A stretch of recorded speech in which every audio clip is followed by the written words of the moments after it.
Hello दोस्तों, स्वागत है आपका हमारे यूट्यूब चैनल में। दोस्तों, वीडियो डालने के क्रम में कई लोगों का कमेंट आया था कि आप चैप्टर वाइज कुछ टेस्ट पेपर दीजिए और कुछ गाइडों में जो प्रश्न दिए गए हैं उसके उत्तर गलत दिए गए हैं, तो आप उसको भी सॉल्व करिए, उसे क्लियर कीजिए और थोड़ा सा डिस्क्रिप्टिव यानी विस्तार से प्रश्नों को हल कीजिए। हालांकि कुछ वीडियो में आप लोग देखे होंगे कि हमने जो महत्वपूर्ण प्रश्न है उसको विस्तार से हल करने का प्रयास किया गया था। आप लोगों का भी कमेंट आया कि सर आप केवल प्रश्न बताइए, उसके उत्तर बताइए। तो हमने दोनों प्रकार के वीडियो डाले हैं और फिर कमेंट में आया था कि नहीं सर, विस्तार से जो विभिन्न प्रतियोगी परीक्षाओं में प्रश्न पूछे गए हैं उसको सॉल्व करवा दीजिए और गाइडों में जो गलत उत्तर दिए गए हैं उसको सही भी करवाइए। तो हम प्रयास कर रहे हैं कि जो भी गाइड हो मार्केट में, जो हमारे प्रश्न पत्रों को सॉल्व किए हैं उसमें कौन कौन सी त्रुटियां हैं, हम लोग उसको भी देखेंगे और साथ ही साथ कौन महत्वपूर्ण प्रश्न है उसके क्या उत्तर हैं इसे भी देखेंगे। तो हम लोग एक चैप्टर से शुरुआत करते हैं और हम लोग पहले चैप्टर से शुरुआत करते हैं। और दोस्तों, एक चीज़ और, गाइडों के संबंध में हम किसी गाइड विशेष का नाम नहीं ले रहे हैं, हम कई गाइडों में देखेंगे और उसमें देखेंगे कि कहाँ कौन से उत्तर गलत दिए गए हैं। और गाइडों में मूलतः कहीं ना कहीं गलत दे ही दिए गए हैं, तो हम लोग देखेंगे। और कुछ गाइडों में जो अति महत्वपूर्ण प्रश्न दिए गए हैं, जो टेस्ट पेपर के अलग से मॉडल पेपर दिए गए हैं, कुछ लोगों ने तो बहुत ही सरल दे दिया है जिसे करने का कोई मतलब ही नहीं है, और कुछ लोगों ने जो है इतिहास से कला से हट करके और विषयों में घुस गए हैं, इतिहास में घुस गए हैं, तो वो भी सही नहीं है। हम कला विषय की तैयारी कर रहे हैं तो हमें कला विषय से संबंधित ही प्रश्न मिलने चाहिए, उस तरह के मॉडल पेपर बनने चाहिए। तो आइए हम लोग यहाँ प्रश्न पत्र देखते हैं और देखते हैं कि कौन कौन से प्रश्न हैं जो विभिन्न प्रतियोगी परीक्षाओं में पूछे गए हैं। टीजीटी में पूछे गए हैं, पीजीटी में पूछे गए हैं, नेट वगैरह में पूछे गए हैं। तो आइए हम लोग सबसे पहले देखते हैं प्रागैतिहासिक काल। और प्रागैतिहासिक काल से देखने से पहले हम लोग दोस्तों थोड़ा सा नेटवर्क इसका बंद कर देते हैं मोबाइल, क्योंकि वीडियो बनाने के क्रम में कई लोगों का फ़ोन भी आ जाता है तो उससे भी डिस्टर्बेंस होता है। तो आइए हम लोग देखते हैं प्रागैतिहासिक काल। और प्रागैतिहासिक काल का हमारा पहला जो प्रश्न है, प्रागैतिहासिक कला का अर्थ है। यहाँ विकल्प दिया है आधुनिक कला, मध्यकालीन कला, सिंधु घाटी सभ्यता की कला और ऐतिहासिक काल की पूर्व की कला। तो दोस्तों, तीन कालों में बांटा गया है हमारी अतीत की घटनाओं को। एक तो नाम दे दिया गया है प्रागैतिहासिक काल। प्रागैतिहासिक काल वह काल जिस काल का कोई लिखित प्रमाण ना मिला हो, लिखित साक्ष्य ना मिला हो, ऐसे काल को हम प्रागैतिहासिक काल कहते हैं। और प्रागैतिहासिक काल में साक्ष्य के रूप में पत्थर या के औजार या पत्थर के उपकरण मिले, इसीलिए प्रागैतिहासिक काल को कहीं कहीं पाषाण काल भी कहा दिया गया है। तो पाषाण काल या प्रागैतिहासिक काल एक ही है, और यहाँ प्रागैतिहासिक काल या पाषाण काल में आदिमानव रहा करते थे जिनमें किसी तरह का कोई विकास नहीं हुआ। और एक होता है अद्य इतिहास। अद्य इतिहास में उत्खनन में हमें साक्ष्य तो मिले हैं, लिखित साक्ष्य मिले हैं, लेकिन हम उन लिखित साक्ष्यों को पढ़ नहीं पाए और ऐसे काल को अद्य इतिहास बोलते हैं। और जैसे हमारी हड़प्पा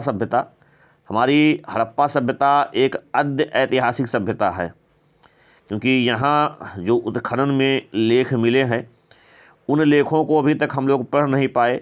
जिस दिन हड़प्पा सभ्यता के लेखों को पढ़ लिया गया वह अद्य ऐतिहासिक सभ्यता से ऐतिहासिक सभ्यता में बदल जाएगी। और एक है इतिहास, यानी अतीत की घटनाओं का क्रमबद्ध अध्ययन, यानी जहाँ से हमें उत्खनन से प्रमाण मिले हों, लिखित प्रमाण मिले हों और वो प्रमाण पढ़ा भी जा सका है, वह इतिहास है। तो यहाँ इस विकल्प के आधार पर जो उत्तर है उसमें होगा ऐतिहासिक काल के पूर्व की कला। ये अद्य ऐतिहासिक है सिद्ध सभ्यता। अगर अद्य ऐतिहासिक सभ्यता का अर्थ होता तब हम लोग सिंधु घाटी की सभ्यता लगाते, लेकिन ये ऐतिहासिक काल की पूर्व की कला है, ये प्राग इतिहास है और ये दोनों इतिहास हैं। तो इसका जो सही विकल्प है वो चौथा, अर्थात प्राग ऐतिहासिक काल की पूर्व की कल्पना। और हमारा जो अगला प्रश्न है, ये प्रश्न दिया गया है प्रागैतिहासिक चित्रों के संदर्भ में निम्नलिखित में से कौन सा कथन असत्य है। दोस्तों एक चीज़ ध्यान रखिएगा, आप कोई भी प्रश्न पूछते हैं, कोई भी प्रश्न हल करते हैं तो प्रश्न को थोड़ा सा ध्यान से पढ़िए, ध्यान से पढ़िए और साथ ही साथ उस प्रश्न में क्या उत्तर दिए गए हैं उन उत्तरों को भी ध्यान से आप पढ़िए। क्योंकि कभी कभी होता है कि प्रश्न आप ध्यान में से नहीं, जल्दीबाजी में पढ़ लेते हैं और उस जल्दीबाजी के कारण आपके प्रश्न गलत हो जाते हैं। क्योंकि प्रश्न कुछ और कहता है, जैसे कभी है नहीं करके दे देगा, सत्य असत्य करके दे देगा। जल्दबाजी में आप प्रश्न पढ़े और उसका उत्तर गलत दे दिए, या कभी कभी होते हैं कि आप पूरे विकल्प नहीं पढ़ते हैं, उससे भी आपके प्रश्न गलत हो जाते हैं। तो इसलिए पूरे प्रश्न को विस्तार से पढ़िए, पूरे विकल्प को पढ़िए। आपके पास पर्याप्त समय होता है, सारे प्रश्न को पढ़ने का और विकल्प पढ़ने का समय होता है, और आप पूरे 2 घंटे में प्रश्न पत्र हल करिए, आंसर शीट को फिलअप करिए और आपके पास तब भी 10-5 मिनट का समय बच जाएगा। लेकिन कुछ लोग होते हैं कि जल्दी जल्दी प्रश्न करके आधा घंटा पहले में, 1 घंटा पहले में करके बैठ जाते हैं और कहते हैं मैंने तो प्रश्न पत्र 1 ही घंटे में हल कर दिया।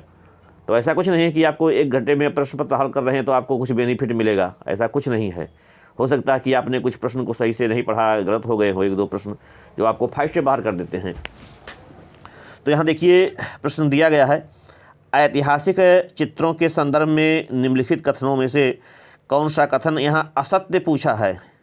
यानी इसमें 3 कथन सत्य होंगे, 1 कथन असत्य होगा अर्थात गलत होगा। तो देखते हैं कि कौन कौन सा कथन सत्य है और कौन असत्य है। तो हमारा पहला कथन है कि प्रागैतिहासिक चित्रों का मुख्य विषय शिकार रहा। जी हाँ दोस्तों, प्रागैतिहासिक काल में चित्रण का मुख्य विषय शिकार रहा है। यहाँ शिकार अर्थात आखेट से संबंधित अधिकांश चित्र चित्रित किए गए हैं। तो इस प्रश्न में आपका जो पहला कथन है ये सत्य है। दूसरा है प्रागैतिहासिक चित्र गुहावासियों द्वारा बिना किसी कला दक्षता के बनाया गया। जी हाँ, ये भी सही है। और प्रागैतिहासिक काल में आदिमानव ने जो चित्रकारी की है, कहीं कहीं पर इन्होंने केवल 4 रेखाओं द्वारा मानव को बनाने का प्रयास कर दिया है और इस तरह से आदिमानव को बना दिया गया है। तो ये कला दक्षता का प्रमाण नहीं है, ये ऐसे ही कुछ लोगों के द्वारा बना दिया गया, 4 रेखाओं द्वारा मानव बना दिया गया और कहा दिया गया ये मानव है। तो इसमें ये दोनों कथन सही हैं, पहला भी कथन सही है, ये भी कथन सही है। और तीसरा कथन है प्रागैतिहासिक चित्रों में दमकता लाल, चमकीला नीला, प्रफुल्ल हरा रंग भरा गया है। दोस्तों प्रागैतिहासिक काल में नीले रंग का प्रयोग नहीं हुआ है। हम लोग देखेंगे कि प्रागैतिहासिक काल में कहीं भी नीले रंग का प्रयोग नहीं हुआ है। भारतीय चित्रकला में नीले रंग की शुरुआत होती है अजंता की गुफा से, जो विदेशों से आयातित रंग होता था। तो इसलिए इसका ये कथन तो पूरी तरह से असत्य है। और चौथा कथन है मानव व पशु आकृतियों को बनाने से पहले गुफा की भित्ति पर पृष्ठभूमि में कोई रंग नहीं लगाया जाता था। जी हाँ दोस्तों, ये भी सही है। प्रागैतिहासिक काल में जो चित्रकारी हुई है, यहाँ पर प्रकृति प्रदत्त गुफाओं पर वैसे सीधे रंग लगा करके चित्रकारी कर दी जाती थी। यहाँ पर विधिवत भित्ति चित्रकारी के प्रमाण कहीं से नहीं मिले हैं। हम लोग देखेंगे विधिवत भित्ति चित्रकारी के प्रमाण ऐतिहासिक कालीन गुफाओं में जोगीमारा से शुरू होता है, वहाँ धरातल पर जो है चूना पोता गया है, उसे बराबर किया गया है, फिर चित्रकारी की गई है।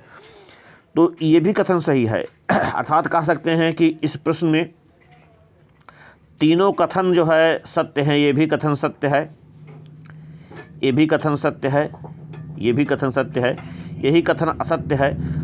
तो असत्य प्रश्न को पूछा गया कि असत्य कथन कौन सा है। तो तीसरा जो कथन है वह असत्य है। आइए हम लोग अगला प्रश्न देखते हैं। अगला प्रश्न दिया गया है कि फ्रैंको कैंटरबिया क्षेत्र किसे कहते हैं। दोस्तों, फ्रैंको कैंटरबिया क्षेत्र अर्थात यूरोप में जो प्रागैतिहासिक कालीन चित्रकला के स्थल हैं उसको फ्रैंको कैंटरबिया क्षेत्र कहते हैं।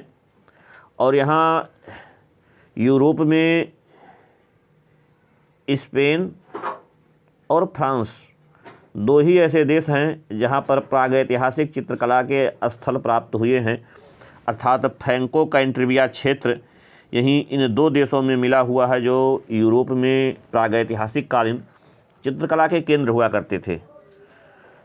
यहाँ स्पेशली उत्तरी स्पेन और दक्षिणी फ्रांस, यही दो प्रमुख स्थान है जहाँ से प्रागैतिहासिक चित्रकला के साक्ष्य मिले हैं। हम लोग देखेंगे नियो की गुफा, पिंडाल की गुफा, कोवलानाज की गुफा, कवा देल कास्टिलो की गुफा, बहुत सी गुफाएं हैं जहाँ पर चित्रकारी के प्रमाण मिले हैं। और जो विभिन्न प्रतियोगी परीक्षाओं में प्रश्न पूछे जाते हैं दोस्तों, वो दो ही गुफाओं से पूछे जाते हैं। एक है अल्टामीरा की गुफा और दूसरी है लास्की की गुफा। अल्टामीरा की गुफा जो स्पेन में है और लास्की की गुफा ये फ्रांस में है। लास्की की गुफा ये फ्रांस में है और अल्टामीरा की गुफा स्पेन में है। तो यहाँ देखते हैं इस प्रश्न में क्या विकल्प दिए गए हैं। और प्रश्न है फ्रैंको कैंटरबिया क्षेत्र किसे कहते हैं। विकल्प है यूरोपीय प्रागैतिहासिक चित्रों का प्रमुख केंद्र, फ्रांस की प्रारंभिक कला का प्रमुख केंद्र, फ्रांस की मिद्दी क्षेत्र, भूमध्य सागरीय कला का केंद्र। तो इस प्रश्न में जो सबसे सही विकल्प है वो पहला विकल्प है यूरोपीय प्रागैतिहासिक चित्रों का प्रमुख केंद्र। आइए दोस्तों हम लोग अगला प्रश्न देखते हैं। हमारा जो अगला प्रश्न है वो भी यहीं से संबंधित है। हमारा प्रश्न है कि फ्रैंको कैंटरबिया क्षेत्र संबंधित है धार्मिक कर्मकांड, प्रागैतिहासिक कला से, आदिम कला से और मध्यकालीन कला से। तो ये प्रागैतिहासिक कला से है। हम लोग पीछे विस्तार से देखे भी हैं। स्पेन और फ्रांस में ही प्रागैतिहासिक चित्रकला के साक्ष्य मिले हैं पूरे यूरोप में। और हमारा जो अगला प्रश्न है, अगला प्रश्न है भारत में प्रागैतिहासिक चित्र कहाँ से प्राप्त हुए हैं। विकल्प है मुजफ्फरपुर, बिंदकी, खुर्जापुर और सरगुजा। दोस्तों, कभी कभी प्रश्न दिए जाते हैं, प्रश्नों में सही विकल्प नहीं होते हैं और उन सही विकल्पों में कुछ थोड़ा बहुत सही हो जाता है का विकल्प। तो कभी कभी असत्य विकल्पों में से हमें सत्य विकल्प कौन कम सत्य है, सारे असत्य हैं उसमें से कौन कम असत्य है उसको चुनना होता है। जैसे कहावत है ना, अंधों में कनवा राजा, यानी सब अंधे हैं तो उसमें जो काना है उसी को राजा बना दिया जाए, कम से कम एक आंख तो उसकी है। तो कुछ ऐसे प्रश्न आते हैं परीक्षाओं में जिसमें लगभग सारे विकल्प गलत होते हैं और उसमें देखा जाता है कि कौन सा विकल्प कम गलत है, उसी का चयन कर लिया जाता है। जैसे अभी हमारा एक प्रश्न है, इसमें देख रहे होंगे लिखा है प्रागैतिहासिक चित्रों का चित्र कहाँ से प्राप्त हुए हैं। बिनकी है, मुजफ्फरपुर है, खुर्जापुर है, सरगुजा है। तो इसमें हम सरगुजा चुनेंगे। हालांकि सरगुजा हम लोग देखे थे कि यहाँ पर सरगुजा ज़िले में एक ऐतिहासिक कालीन गुफाएं मिली हुई हैं, जोगीमारा की गुफा, जहाँ पर सबसे पहले विधिवत भित्ति चित्रकारी की गई है। तो हम लोग देखेंगे हमारा जो अगला प्रश्न है कि प्रागैतिहासिक चित्रों की धरातल क्या थी। विकल्प है कपड़ा, शिला, कागज़, कैनवास। दोस्तों ये प्रागैतिहासिक चित्रों की धरातल शिला होती थी या पत्थर की चट्टान कह सकते हैं। प्रकृति प्रदत्त गुफाएं होती थी। आदिमानव प्रकृति प्रदत्त गुफाओं में उसी की चट्टानों पर प्राकृतिक रूप से क्या कह सकते हैं, मुख्य रूप से यहाँ पर खनिज रंगों के द्वारा चित्रकारी किया करता था और उन रंगों को ये पशुओं की चर्बी में घोला करते थे। पशुओं की चर्बी में घोल करके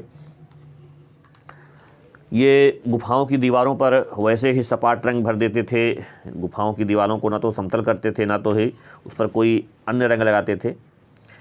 और यहाँ शिला चित्रण की शुरुआत या कह सकते हैं कि पत्थरों की चट्टानों पर चित्रण की शुरुआत प्रागैतिहासिक काल से होती है। और हम लोग देखें हैं तमाम ऐतिहासिक काल में गुफाएं बनी हुई हैं, चाहे जनता की गुफा हो, एलोरा, बाग, बादामी, सिगिरिया, सित्तलवासल, एलिफेंटा। यहाँ गुफाओं को ही अपनी चित्रकारी का माध्यम बनाए हैं। लेकिन यहाँ ऐतिहासिक काल में जो गुफाएं बनाई गई हैं उस पर विधिवत भी चित्रकारी की गई है। उसे समतल किया गया है, बराबर किया गया है, ऊपर से चूने की एक लेप लगाई गई है, परत लगाई गई है, फिर चित्रकारी की गई है। हम लोग अगर भारतीय चित्रकला में पढ़े होंगे तो जो है हम लोग देखें हैं कि भारतीय चित्रकला में पाल शैली में सबसे पहले ताड़पत्र पर चित्रकारी हुई है। ताड़पत्र को ही कहीं कहीं भोजपत्र कह दिया गया है, कहीं कहीं इसी को राजताल कह दिया गया है। तो इसकी शुरुआत होती है आपके पाल शैली से। और भारतीय चित्रकला में एक है आपकी अपभ्रंश शैली। अपभ्रंश शैली से में पहली ही बार कागज़ पर चित्रकारी हुई है। कागज़ पर चित्रकारी के साक्ष्य सबसे पहले अपभ्रंश शैली में मिलते हैं। हालांकि अपभ्रंश शैली में पट चित्रण का कार्य हुआ है, नहीं, कपड़े पर भी चित्रकारी के काम हुए हैं, ताड़पत्र पर भी चित्र बने हैं। और धीरे धीरे जो है हम लोग पाल शैली के अलावा, अपभ्रंश शैली के अलावा मुग़ल शैली, राजस्थानी शैली, पहाड़ी शैली, यहाँ कपड़े पर कागज़ चिपका करके चित्रकारी की गई है। और बाद में आधुनिक समय में हम लोग देखे हैं कि कैनवास वगैरह पर भी चित्रकारी की गई है तैल रंग चित्रण के लिए। तो इस प्रश्न का सही उत्तर शिला है। प्रागैतिहासिक चित्रों की धरातल चाहे शिला दे, चाहे पत्थर की चट्टान दे, चाहे प्रकृति प्रदत्त गुफाएं दे, यही चित्रण के जो है लिए धरातल होते थे, इसी पर चित्रकारी की जाती थी। और इसके बाद में हम लोग अगला प्रश्न देखते हैं। अगला प्रश्न हमारा यहाँ देखते हैं। हमारा प्रश्न है, देखिए वैसे यहाँ भी प्रश्न पूछ लिया गया है कि भारतीय प्रागैतिहासिक चित्रकला की सतह बनाई गई है। विकल्प है लकड़ी के पट, वृक्ष की छाल, ताड़पत्र, चट्टान। तो ये चट्टान है। चट्टान हो चाहे शिला हो चाहे प्रकृति प्रदत्त गुफाएं हो, यहाँ पर चित्रकारी की गई है। आप लोग बताए थे कि चित्रकारी के लिए तैल रंगों का प्रयोग किया गया है। और ये तैल रंग पशुओं की चर्बी होती थी, इन्हीं चर्बियों में ये रंग को घोलते थे और उससे चित्रकारी किया करते थे। तो हमारा अगला जो प्रश्न है, अगला हमारा प्रश्न है प्रागैतिहासिक चित्र क्या है। विकल्प में दिया है ग्रंथ चित्र, गुहा चित्र, कागज़ पर बने चित्र और वस्त्र पर बने चित्र। तो ये दोस्तों मुख्य रूप से ये गुहा चित्र है। गुहा मतलब गुफा होता है। और पोथी चित्रण या ग्रंथ चित्रण की शुरुआत होती है पाल शैली से। हालांकि बाद में अपभ्रंश शैली में भी पोथियाँ चित्रित की गई हैं, मुग़ल शैली में, राजस्थानी शैली में, पहाड़ी शैली में, हर शैलियों में पोथियों पर चित्रण कार्य हुआ है। लेकिन शुरुआत पाल शैली से होती है। और जहाँ तक कागज़ पर बने चित्रों की बात होती है तो कागज़ पर बने चित्रण की शुरुआत होती है अपभ्रंश शैली से। अपभ्रंश शैली में पीछे भी बताया कि सबसे पहले कागज़ पर चित्र बने और अपभ्रंश शैली में पहली बार वस्त्र पर भी चित्र बने। और पाल शैली में ताड़पत्र पर दोस्तों सबसे पहले चित्रकारी की गई। तो आइए हम लोग देखते हैं। हमारा अगला प्रश्न है कि प्रागैतिहासिक चित्रों का मुख्य विषय क्या था। इसमें उत्तर है आखेट, पशु पक्षी, युद्ध, और चौथा विकल्प दिया है उपरोक्त सभी। दोस्तों देखिए, इस तरह के प्रश्न होते हैं, जल्दी जल्दी पढ़ने के चक्कर में गलत हो जाते हैं। विकल्प आप पुराना पढ़िए, क्योंकि प्रागैतिहासिक काल में चित्रण का मुख्य विषय जो था वो आखेट था। आखेट से संबंधित सबसे अधिक चित्र बनाए गए हैं, लेकिन आखेट पशु पक्षियों का हुआ है, तो यहाँ पशु पक्षियों का चित्र भी बनाया गया है। और कभी कभी शिकार के दौरान इस तरह से युद्ध का दृश्य उत्पन्न होकर जाता था। तो यहाँ अगर हम लोग देखेंगे तो इसमें ये भी विकल्प सही है, ये भी विकल्प सही है, ये भी विकल्प सही है, और सबसे इसका सही विकल्प है उपरोक्त सभी। तो ऐसे प्रश्न होते हैं, जब हम पूरा विकल्प नहीं पढ़ते हैं तो आपके प्रश्न क्या हो जाते हैं, गलत हो जाते हैं। और आता हुआ प्रश्न जब गलत हो जाता है दोस्तों तो बड़ा दुख होता है, और इन्हीं कारण से आप कभी कभी परीक्षाओं से बाहर भी हो जाते हैं। एक ही दो प्रश्न में जो है सिलेक्शन होता है, एक दो प्रश्न से आप बाहर हो जाते हैं। तो सारी तैयारी होने के पश्चात आपके पूरे प्रश्न, पूरे विकल्प ना पढ़ने के कारण आप प्रश्न से बाहर हो जा रहे हैं, आप परीक्षा से बाहर हो जा रहे हैं, तो ये बड़े दुख की बात होती है। तो आप लोग ऐसा मत करिएगा, ध्यान दीजिएगा इस बात पर कि पूरा प्रश्न पढ़िए, पूरा विकल्प पढ़िए। एक दो प्रश्न आते हैं परीक्षाओं में, और ये एक दो प्रश्न बड़े महत्वपूर्ण होते हैं जो आपको परीक्षा से बाहर कर सकते हैं। अगला हमारा प्रश्न है, प्रागैतिहासिक चित्रों के विषय क्या हैं? पशु, मानव, पक्षी, और चौथा विकल्प दिया है पशु पक्षी मानव। अगर ये विकल्प नहीं होता तो पशु होता। यहाँ पर अधिकतर शिकार या आखेट से संबंधित चित्र बने हुए हैं, लेकिन आखेट किसका हुआ है? पशुओं का हुआ है। और पशुओं में सबसे अधिक हिरण प्रजाति के चित्र बने हुए, हिरण, हिरनी, सांभर। और मानव का भी चित्रण हुआ है। मानव अधिकतर किस रूप में चित्रित है?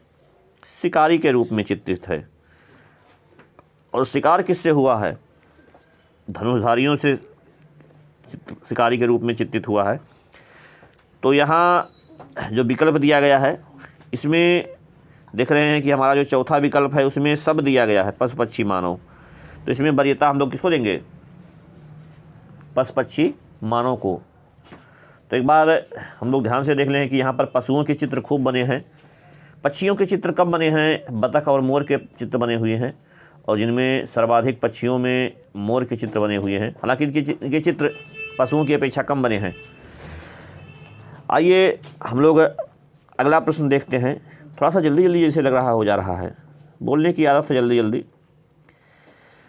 हमारा अगला जो प्रश्न है कि प्रागैतिहासिक चित्रों में सबसे अधिक चित्र किस प्रकार के मिले हैं? इसमें है पशुओं के चित्र, आखेट के चित्र, मनुष्यों के चित्र, औजार के चित्र।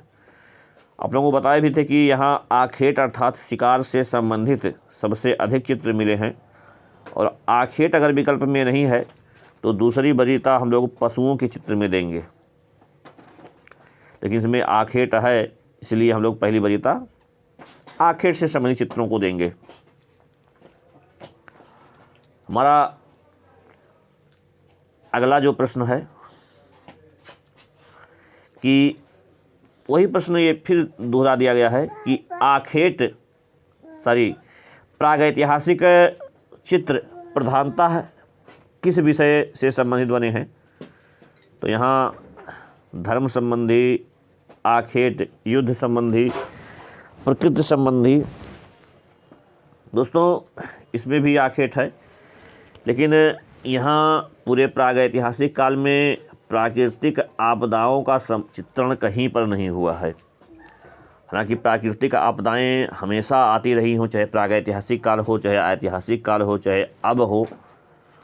प्राकृतिक आपदाओं में बाढ़ है, सूखा है, भूस्खलन है, भूकंप है,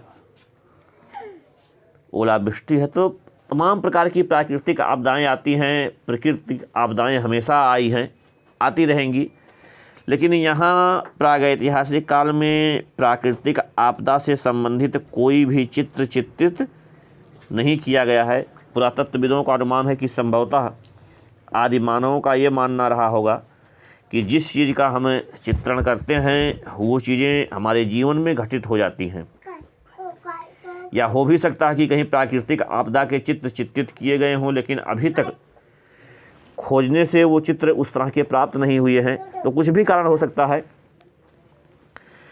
लेकिन ये सत्य है कि प्राकृतिक आपदा से संबंधित चित्र पूरे प्रागैतिहासिक काल में कहीं पर नहीं मिले हुए हैं, और सर्वाधिक चित्र आखेट से संबंधित मिले हैं, और आखेट हुआ है पशुओं का।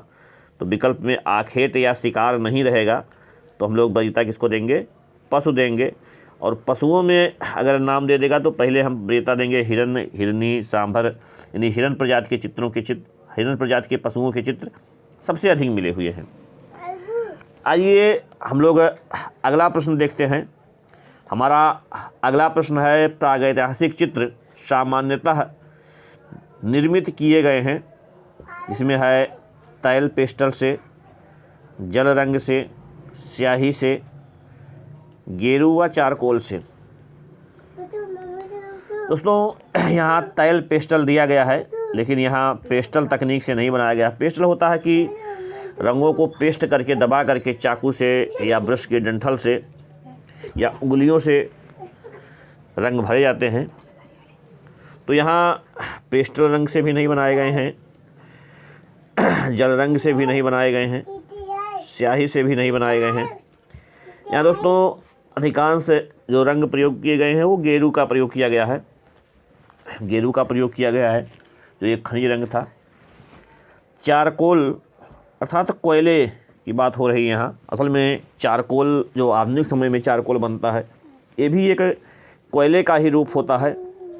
और जो सबसे उत्कृष्ट कोट का चारकोल बनता है वो अंगूर की टहनियों से बनता है। दोस्तों अंगूर की टहनी विकल्प में ना हो तो दूसरी वरीयता इमली के पेड़ की दे देते हैं। इमली की लकड़ी से भी जो है बढ़िया चारकोल बनता है, लेकिन सबसे बढ़िया जो चारकोल बनता है वो अंगूर की टहनियों से बनता है। और जल रंग में थोड़ा सा रेखांकन वगैरह में जो है चारकोल का प्रयोग किया जाता है। तो यहाँ इस प्रश्न में जो हम वरीयता देंगे वो हम लोग चौथी वरीयता देंगे, गेरू व चारकोल। आप लोग बताए थे ना वो अंधों में कनवा राजा वाली स्थिति। और जो हमारा अगला प्रश्न है, अगला प्रश्न कथन और कारण में दिया गया है। हालांकि नेट वगैरह में प्रश्न आते हैं कथन कारण को लेकर के, लेकिन यहाँ थोड़ा सा देखते हैं क्या है कथन कारण में। और कथन कारण में 4 विकल्प होते हैं, जिसमें ए और बी दोनों सही हैं या का और खा दोनों सही हैं। का की सही व्याख्या खा है या का खा दोनों सही हैं। खा की सही व्याख्या का है, तो या का सत्य है, खा सत्य है, या दोनों सत्य हैं। तो इस तरह के प्रश्न होते हैं, इस तरह के विकल्प होते हैं। तो पहले हम लोग इस कथन कारण को समझते हैं कि इसमें क्या सही है चीज़ें जो दी गई हैं। तो यहाँ हमारा जो पहला कथन है, और हमारे कथन में कहा गया है कि मध्य प्रदेश में प्रागैतिहासिक चित्रों की अधिकतर संख्या प्राप्त हुई है। दोस्तों ये सही है। हम लोग देखे हैं मध्य प्रदेश में बहुत से स्थल हैं जहाँ पर प्रागैतिहासिक चित्रों के प्रमाण मिले हुए हैं। तो ये आपका कथन सही है। और दूसरा जो कारण है, लिखा है कि प्रागैतिहासिक काल में व्यक्ति इस क्षेत्र में रहना अधिक पसंद करता था। दोस्तों इस बात की कोई सत्यता नहीं है। प्रागैतिहासिक काल में मानव दक्षिण भारत से लेकर के उत्तर भारत तक विभिन्न क्षेत्रों में फैला हुआ था। हम लोग देखे हैं प्रागैतिहासिक काल में आपके उत्तर प्रदेश से, मध्य प्रदेश से, छत्तीसगढ़ से, बिहार से, राजस्थान से, तमिलनाडु से, कर्नाटक से, विभिन्न राज्यों से प्रागैतिहासिक चित्रकला के प्रमाण मिले हैं। और ऐसा कुछ नहीं है कि मध्य प्रदेश में प्रागैतिहासिक काल के चित्र इसलिए मिले हैं कि यहाँ प्रागैतिहासिक कालीन मानव रहना अधिक पसंद करता था। तो इसमें जो आपका कारण है ये पूरी तरह से गलत है। तो यानी ए सत्य है और का सत्य है और खा असत्य है। तो इसका हम लोग विकल्प देख लेते हैं। पहला विकल्प है दोनों का व खा सही है तथा खा की सही स्पष्टीकरण है। दोस्तों ये गलत है। दूसरा है का और खा सही है, यहीं से स्पष्ट हो गया कि ये भी गलत है, लेकिन खा का की सही स्पष्टीकरण नहीं है।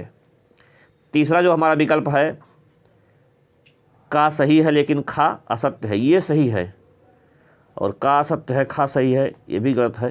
तो इसका जो तीसरा विकल्प है वो सबसे सही है। तो थोड़ा सा ध्यान से पढ़िएगा, कथन कारण को लेकर के जो प्रश्न पूछे गए हैं उन प्रश्नों को आप थोड़ा सा ध्यान से पढ़ेंगे तो चीज़ें सॉल्व हो जाएंगी। हमारा अगला जो प्रश्न है, यूरोपीय प्रागैतिहासिक चित्रों का प्रमुख केंद्र स्थित है। विकल्प है यूनान व मेसोपोटामिया में, उत्तरी फ्रांस न्यू इंग्लैंड, उत्तरी स्पेन, दक्षिणी फ्रांस, इटली फ्रांस। आप लोगों को बताए भी थे कि यूरोप में प्रागैतिहासिक चित्रकला के केंद्र फ्रांस और स्पेन दो देशों से मिले हैं। तो इस विकल्प में फ्रांस और स्पेन को लेकर के जो तीसरा विकल्प दिया है वो सही है। हालांकि स्पेन के उत्तरी क्षेत्रों में और फ्रांस के दक्षिणी क्षेत्रों से ही प्रागैतिहासिक चित्रकला के साक्ष्य मिले हैं। तो ये ध्यान रहे, स्पेन के उत्तर में और फ्रांस के दक्षिणी क्षेत्र में यहीं से प्रागैतिहासिक चित्रकला के केंद्र मिले हैं, ये भी ध्यान में रहे। और अगर दोनों देश ध्यान में है तब भी इस प्रश्न को आप सही कर ले जाएंगे। पीछे व्याख्या में हम लोग इसको देखे भी थे। दोस्तों हमारा जो अगला प्रश्न है, दजला फरात नदियाँ के दोआब में पनपी सभ्यता कौन सी है। तो हम लोग दोस्तों विश्व की सभ्यता को लेकर के एक नया वीडियो बनाएंगे जिसमें विश्व की सभ्यता और हड़प्पा सभ्यता से संबंधित प्रश्न दिए रहेंगे, उस प्रश्नों को वहाँ हल करेंगे। हर चैप्टर वाइज प्रश्नों को हम लोग हल करेंगे और अगले वीडियो में हम लोग हड़प्पा सभ्यता से प्रश्न देखेंगे। और देखिए हड़प्पा सभ्यता से प्रश्न दिया भी है, विश्व की सभ्यता, हालांकि ये मेसोपोटामिया सभ्यता से प्रश्न है, तो हम इसको अगले वीडियो में देखेंगे। दोस्तों इस वीडियो में बस इतना ही। हमसे जुड़ने के लिए आप सबका बहुत बहुत धन्यवाद।